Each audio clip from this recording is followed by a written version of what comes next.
இயேசு உங்களை நேசிக்கிறார். பிரியமானவர்களே, இந்த நாளில் ஆண்டவர் நம்மளோடு பேசும்படியே வேதத்திலிருந்து 2 வசனங்களை கூட வாசித்து ஆண்டவர் நம்மளோடு பேசுகிற நாம் கற்றுக்கொள்ளக்கூடிய காரியங்களை பார்ப்போம். அது எபிரியர் புஸ்தகம் 13வது அதிகாரம் 4வது வசனம் 5வது வசனம் இப்படியாக சொல்லுகிறது: விவாகம் யாவருக்குள்ளும் கனமுள்ளதாயும், விவாகம் யாவருக்குள்ளும் கனமுள்ளதாயும்.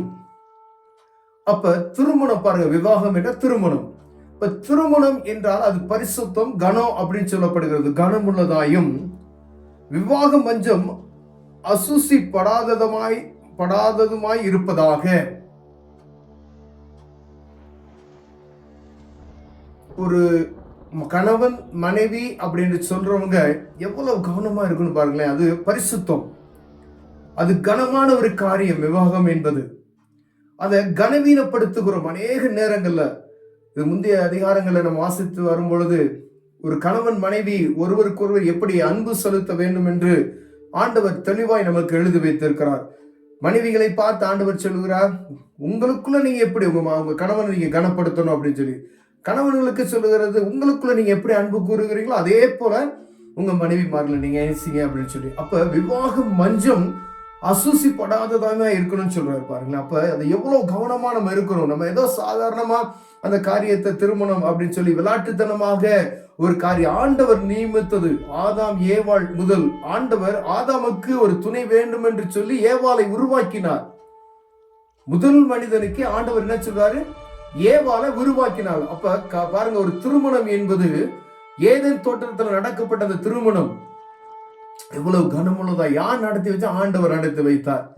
ஒவ்வொரு மனிதனுடைய விழா எலும்பு உனக்கு மனைவி என்பதை அறிந்து. உங்க விழா எலும்பு யாரு? மனைவி. ஆதாமுடைய விழா எலும்பை பிடுங்கிதான் என்ன செய்யறார்? ஒரு உருகி ஏவாளை செய்கிறார். ஏதோ உங்களுக்கு நம்ம ஏதோ ஒரு மணப்பெண் எங்கேயோ கிடைச்சா அப்படின்னு நீங்க நினைக்க கூடாது. உங்களுக்கான விழா எலும்பு அவள் என்பதை நீங்கள் புரிந்து கொள்ள வேண்டும். பிரியமான, எங்கேயோ இருப்பீங்க, உங்க மனைவி எங்கேயோ இருப்பாங்க. ஆனா ஆண்டவர் சேர்த்து வைக்கிறார். யார் அவங்க? உங்களுடைய விழா எலும்பு என்பதை மறந்து போகக்கூடாது. அது விவாகம் என்பது கனம் உள்ளது. ஆண்டவர் நியமித்த ஒரு காரியம். அது அசூசிப்படுத்தாது. அது கவனமா இருந்துக்க அப்படின்னு சொல்றாரு. அப்படி மீறினா என்ன ஆகும் அப்படின்னா, படாததுமாய் இருப்பதாக வேசிக்கல்லரையும் விபச்சாரக்காரையும் தேவன் நியாயத்திருப்பாராம். இந்த திருமணம் அதற்கு மீறி ஒரு கணவன் மனைவி என்ற உறவு தவறாக பயன்படுத்தினா அது மேல பாருங்க, வேசிக்கல்லரையும் விபச்சாரக்காரரையும் நியாயம் தீர்ப்பார் என்று போடப்படுகிறது. அப்ப ஒரு மனைவி அப்படின்ட்டு மாறிச்சுனாவே அது விபச்சாரம் மாறி விடுகிறது. ஒரு கணவன் அப்படின்னாவே அது விபச்சாரிகளாய் மாறி விடுகிறது. ரொம்ப கவனமா இருக்கணும். வேதம் நமக்கு இருபுறமும் கருக்குள்ள பட்டயம். நம்மளை சுத்தி எப்பயுமே கண்ணி இருக்கிறதை நாம் புரிந்து கொள்ள வேண்டும். நம்மளை எப்பயுமே சுத்தி என்ன செஞ்சுக்கிட்டு இருக்கான்? எவன் விழுந்து போவான் என்று, எவனை விழுங்கலாம் என்று வகை தேடி சுத்தி திரிகிறான். அப்ப எவ்வளவுக்கு ஜாக்கிரதையா இருக்கணுமோ, பரிசுத்தமா வாழணுமோ அவ்வளவுக்கு நாம் பரிசுத்தமாய் வாழும்படியாய் வாஞ்சிக்கப்படுகிறோம். பிரியமானவர்களே, ஆண்டவர் அதை ஒவ்வொரு நாளும் அதை நமக்கு பார்த்து கொண்டு இருக்கிறார். நீங்க எந்த பக்கம் திரும்பினாலும் உங்களுக்கு என்ன செய்யும்? ஆபத்து இருக்கும். அப்படிப்பட்டதான சூழ்நிலையில் நீங்க பரிசுத்தமாய் வாழ நீங்க கற்றுக்கொள்ள வேண்டும் பிரியமானவர்களே. ஏன்னா திருமணம் என்பது கனம் உள்ளது. அதை அசூசிப்படாதமா பாதுகாத்துக்கிறது நம்முடைய கடமை.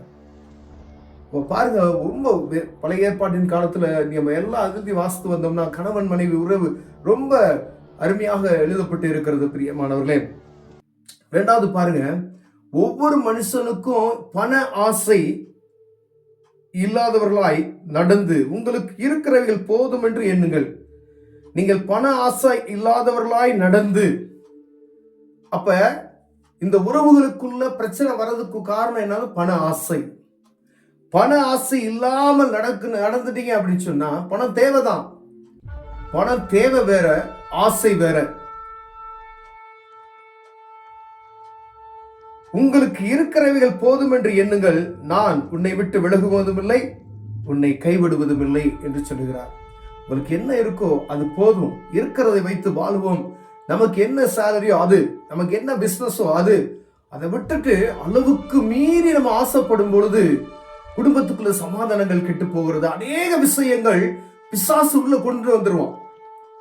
நம்ம எப்பயும் எச்சரிக்கையா இருக்கும்படி ஆண்டவர் உங்களோடு என்னோடு பேசுகிறார். பிரியமர் எல்லாருக்கும் ஆண்டவர் நியமித்து இப்படிதான் இருக்கணும் அப்படின்னு சொல்லி வைத்திருப்பார் ஒவ்வொருவருக்கும்.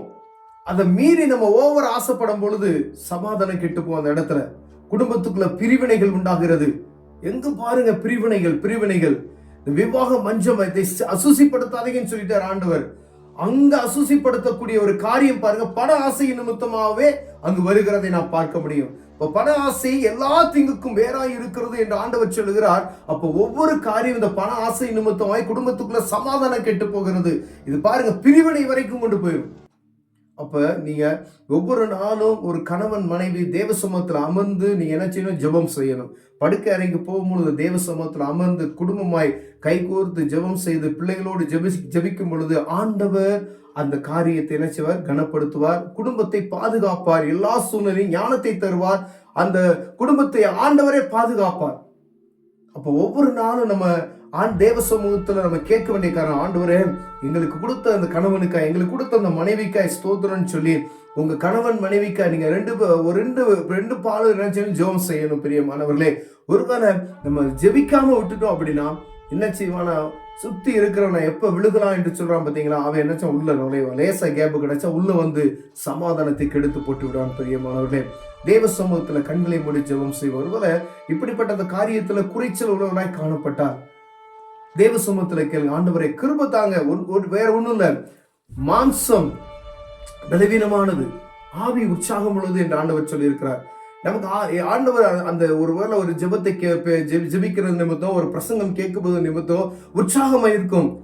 ஆனா அந்த மாம்சம் பலவீனம் உள்ளது ஆண்டவர் சொல்லுகிறார்.